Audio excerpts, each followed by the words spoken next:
tijoratga aylangan qibla. Saudiya hukumati Makka mukarramani qay ahvolga solmoqda? Hilton mehmonxonasi qurilishi uchun Abu Bakr Siddiq roziyallohu anhuning uyini buzdilar. Xadija onamizning uyini esa ommaviy tahoratxonaga aylantirishdi. Bugun musulmonlar uchun eng muqaddas hisoblangan Makka qanday tarzda tijorat maskaniga aylanmoqda? Haj islomning 5 arkonidan biri bo'lib, bunga qodir bo'lgan musulmonga farz hisoblanadi. Islom diniga e'tiqod qiluvchilar Ibrohim alayhissalom va oilasi qilgan ma'lum ish va mashaqqatlar asosida vujudga kelgan haj arkonlarini bajarish bilan gunohlardan pok bo'lishiga ishonadilar. Qadimda haj hamma uchun edi, biroq hamma ham bunga qodir emas edi. O'tgan asrning 50-yillari o'rtalarida tashqaridan keladigan hojilar soni kamdan kam hollarda 100 mingdan oshar edi.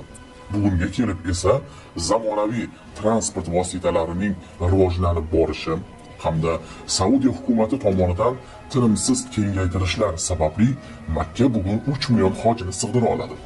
Raqamlar ortmoqda. Bu bilan bir qatorda daromadlar ham, boshqacha aytganda, foyda ham ko'paymoqda. Avvallari kiyinish, ovqatlanish va safar mashaqqatlari barchaga teng bo'lgan. Bugun esa 5 yulduzli hajlar bor. Bunda hech qanday mashaqqat yo'q.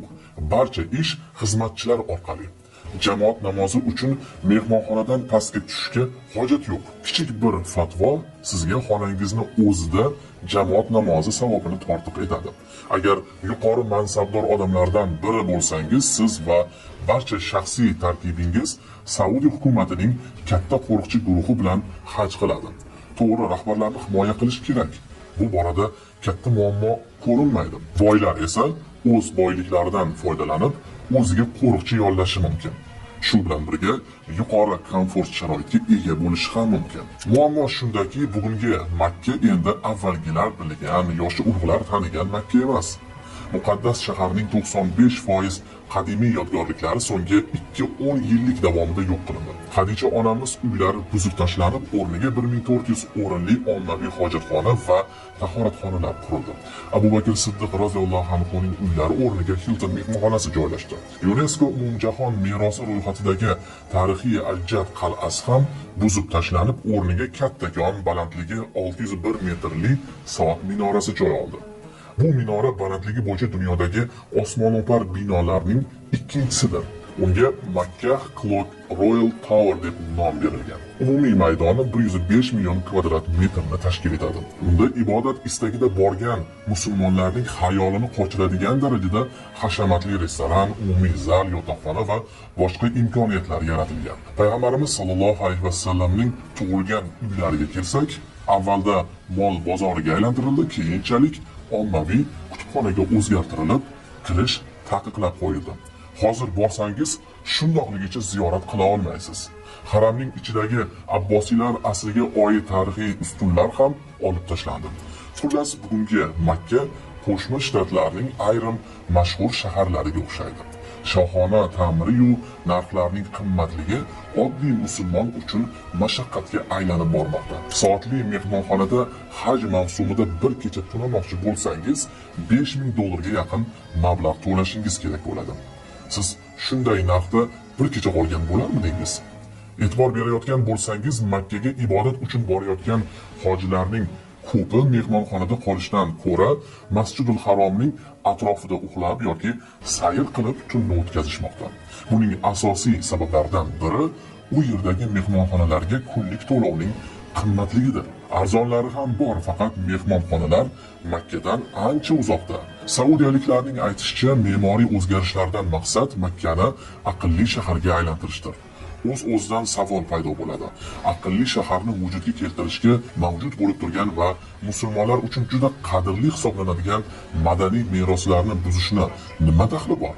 Bu shaharning nomi Ad-Diriya deb nomlangan.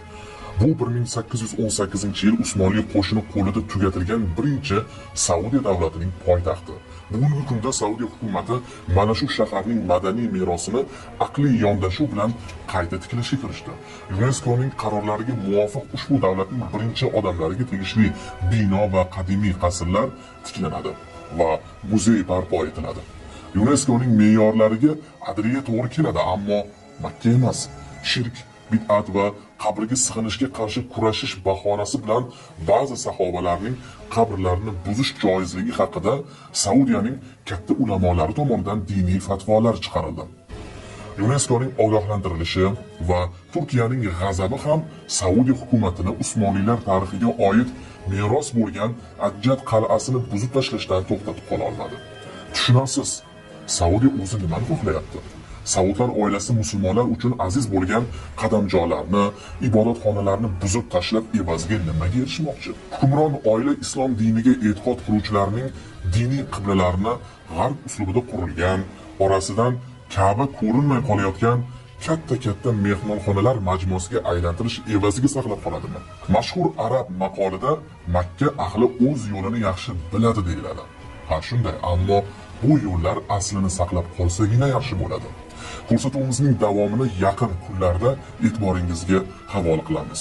Unda Saudlar oilasi va ular tomonidan amalga oshirilayotgan keraksiz, boz ustiga xatarli loyihalar haqida. Bugungi arablarning avvalgi mushrik qabilalar odatlariga qaytishayotgani haqida. Shu bilan birga hukumat tomonidan qabul qilinayotgan ziddiyatli qarorlar haqida gaplashamiz.